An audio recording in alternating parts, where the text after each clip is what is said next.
Okay, good day to everyone, and I hope that you don't mind my face this at this particular time of the day. And I want to welcome you to our dear subject for this second semester. It's all about the 21st century literature from the Philippines and the world. Okay, so it's here. There you go. So maybe for other sections, you have different presentation of this, but it's just the same pattern. But first of all, I want to introduce to you again our philosophy. There you go. So to restore in man the lost image of his maker through harmonious development of the physical, mental, physical, social, and spiritual faculties. We have also our aim and mission, which is a Christ-centered training institution that provides a well-balanced Christian education to ensure its graduates succeed in life. The school aims to pursue higher education programs anchored on desirable core values and unwavering faith in God. We have also our vision to passion for quality and excellence, recognize professional leadership in the education industry. So this is the course description of our subject for this SEM or second SEM. So the course engages students in an appreciation and critical study of the 21st century literature from the Philippines and the world, encompassing their various dimensions, genres, elements, structures, contexts, and traditions. So this is our MELCs, or what we call most essential learning competencies. So I'll just be reading it. The first one is identify geographic, linguistic, and ethnic dimensions of Philippine literary history from pre-colonial to contemporary. Next is identify representative texts and authors from each region. Next, appreciate the contributions of canonical Filipino writers to the development of national literature. We'll also differentiate, compare, and contrast the various 21st century literature genres. Next is to analyze the figures of speech and other literary techniques and devices in the texts. Next is explain the literary, biographical, linguistic, and sociocultural context. Another one is to explain the relationship of context with the text meaning. Next is to produce a creative representation of a literary text by applying multimedia skills. Next, explain and identify representative literary texts across the globe, and then situate the text in the context of the region, nation, and the world. Okay, compare and contrast the various 21st century literary genres and their elements, structures, traditions across the globe. And for fourth way, we have distinguished the literary uses of language from the non-literary. Explain the biographical, linguistic, and sociocultural context and discuss how they enhance the text meaning. Then examine the relationship between text and context. Understand literary meanings in context and the use of critical reading strategies, and apply ICT skills in crafting and adaptation of literary texts. Okay, so we're now moving on to the first module, which is entitled Mapping Our Literary Pasts, Present, and Future. So it's not only the past that we're going to study, it is also the present and the future. But of course, to have a brighter future and a brighter present, so we should also gain light from our pasts. That's why module 1 talks about mapping. When you say mapping, you need directions, okay, of our pasts to be in our present, and to see to it that we have also our future. Okay. So, how do we describe the Philippine pre-colonial literature?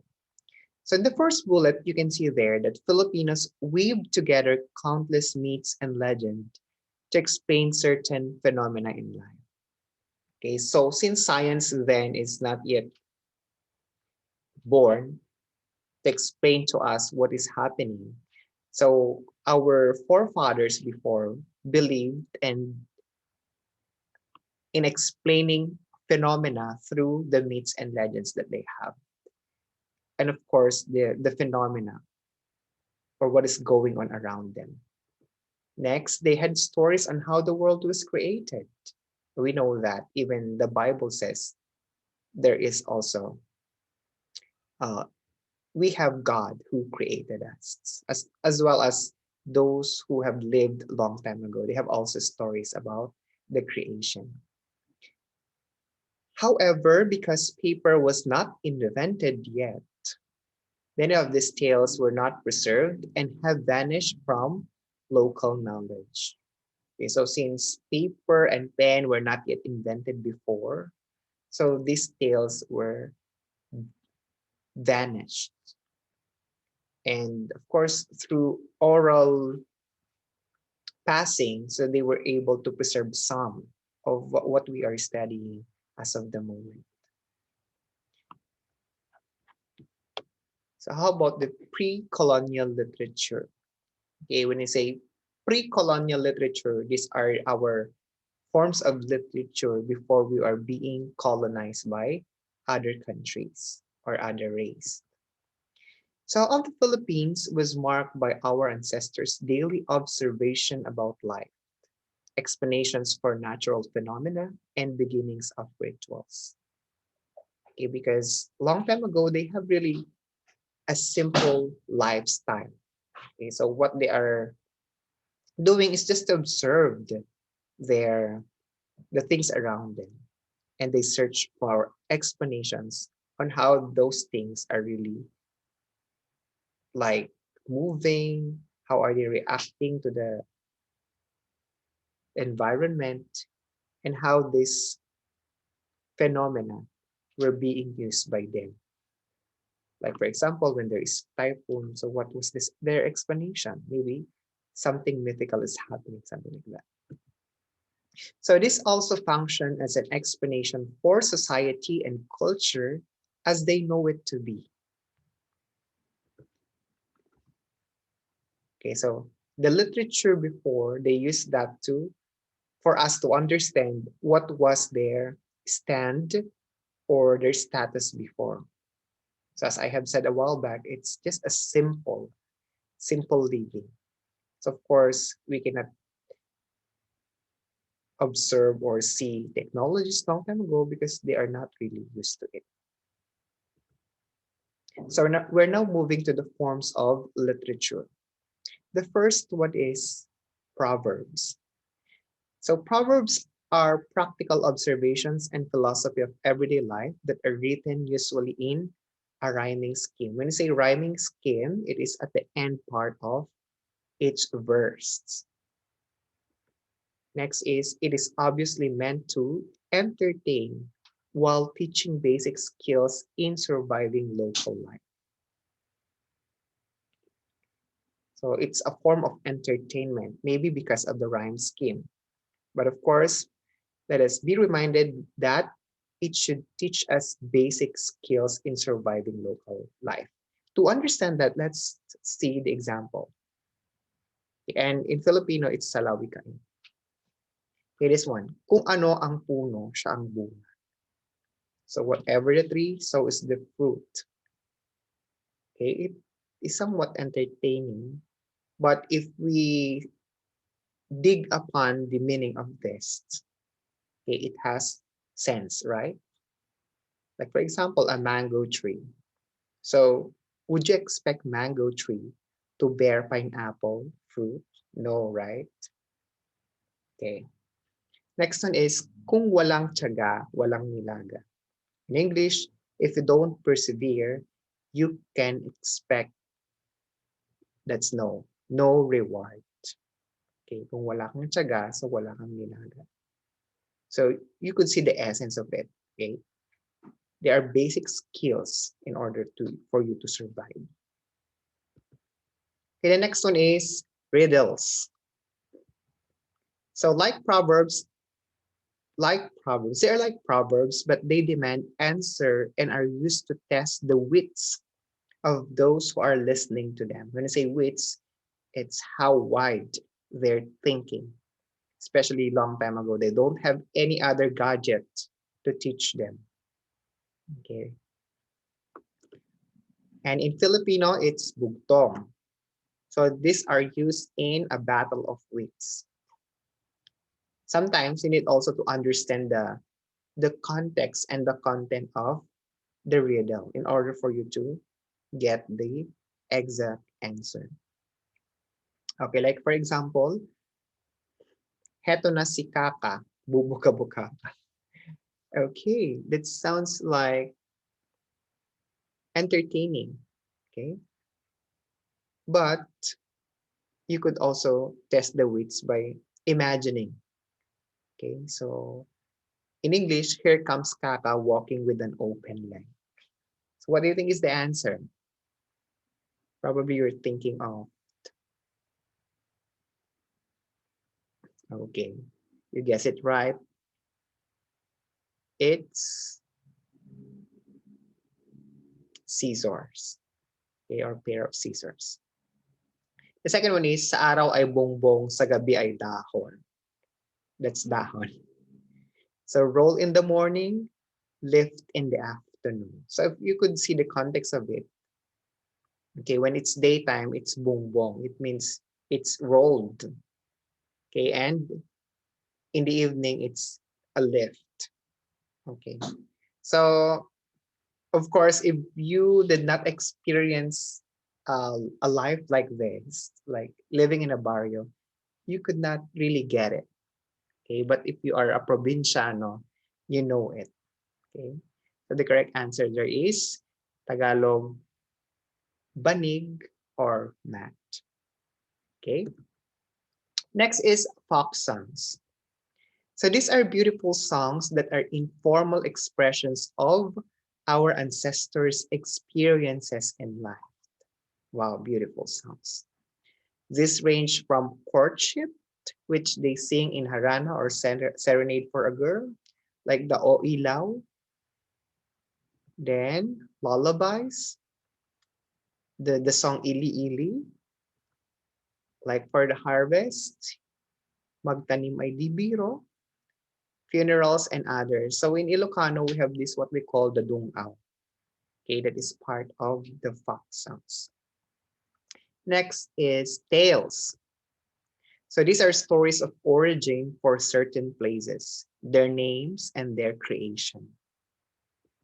Okay, these are also known as myths and legends. From the word alone, origin, so it can be a myth or a legend. Where did this thing come from? Something like that. So they are usually used to explain certain events or phenomena in our ancestral lives that cannot be explained with the limited practical kind of science they knew back then. As I have said a while back, so since science did not yet born that time, so they believe or they explain things or phenomena through these tales that they have created. Examples, we have Mount Makiling, Mount Ararat, and Bernardo Carpio. Okay, with regards to Bernardo Carpio, like for example, when there is an earthquake, something like that. So according to legend of the Bernardo Carpio, actually Bernardo Carpio was trapped in a cave. So whenever there is a shaking or earthquake, they believe before that he wanted to escape from that cave wherein he was stuck. Okay, that was a short explanation about the story Bernardo Carpio. How about epics? So epics are long-winded poems about a hero and his adventures and misadventures. Okay, another explanation for this, when I say adventures, these are the things that the the hero overcame. It only means that he won. But when you say misadventures, these are the defeat. Okay, wherein he wasn't able to overcome the challenge. Okay, it is usually tells of a male hero who is born with all pleasing qualities that their ancestors like in a person and who also has superhuman capabilities. Okay, there are two specific qualities, pleasing qualities. Like for example, today he is maybe, hmm, if we think of Filipino actors like Coco Martin, maybe, or any others that you know. Now, another thing is the superhuman capabilities. When you say superhuman, like the superpowers, like what? Superman, Batman. So they have superpowers. Okay, that any human being like me and like you cannot do. Okay, so this at this moment also, I want you to look upon, okay, and experience the epic Hinilawod. Okay, so this is an introductory story of our book, 21st Century Literature from the Philippines. Okay, a brief description of the epic. So Hinilawod is the oldest and longest epic poem in Panay. It is usually sung for a period of 3 weeks at intervals of 2 hours at night. So just imagine. So maybe I cannot do it for 3 weeks. It contains, in its complete form, some 18 stories. So it's a bit long. And each story represents 3 generations. So let's see later on what are these generations. Okay. So this is just a summary of the Hinilawod epic. So if you want to really see or feel what is going on in this story, so you can visit our book. Where is that book? Ayun, this book. It is our book. So it is found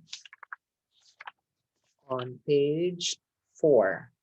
Okay, 4 to 7. So if you have time, please read the whole story.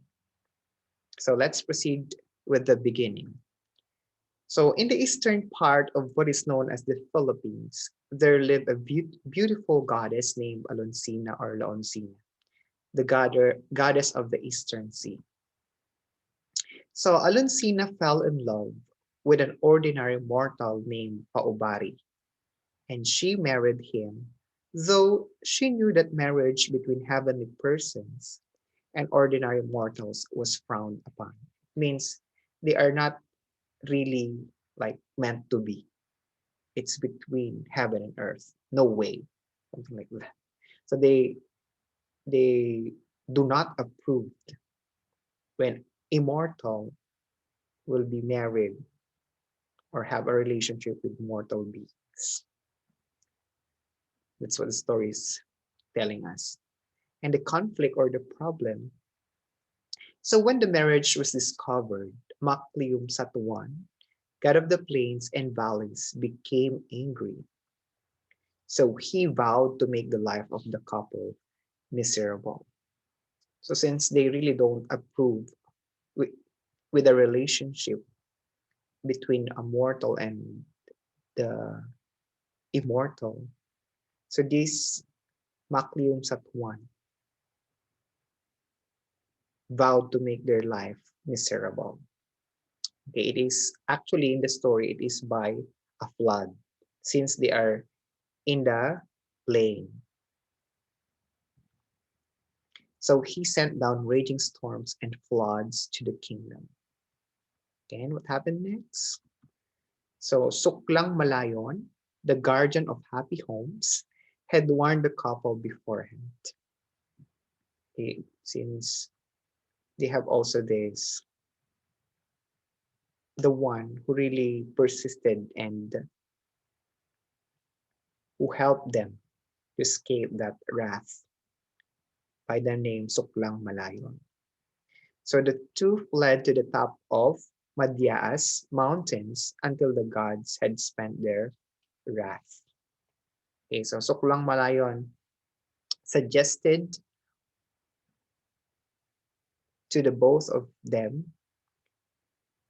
to flee on the top of Madyaas so that they will not be swept by the flood. So that's, I think, the conflict, then a bit resolution. Okay, and these two, so who are these two?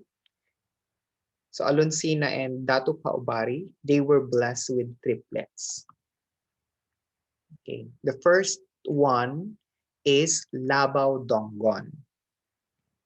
Okay, so Labaodonggon versus Manalintad.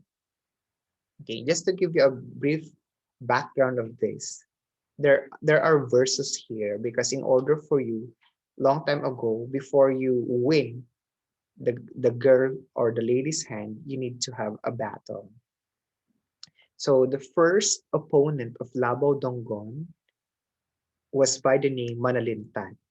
Okay, to win the hand of Anggoy Ginbitinan.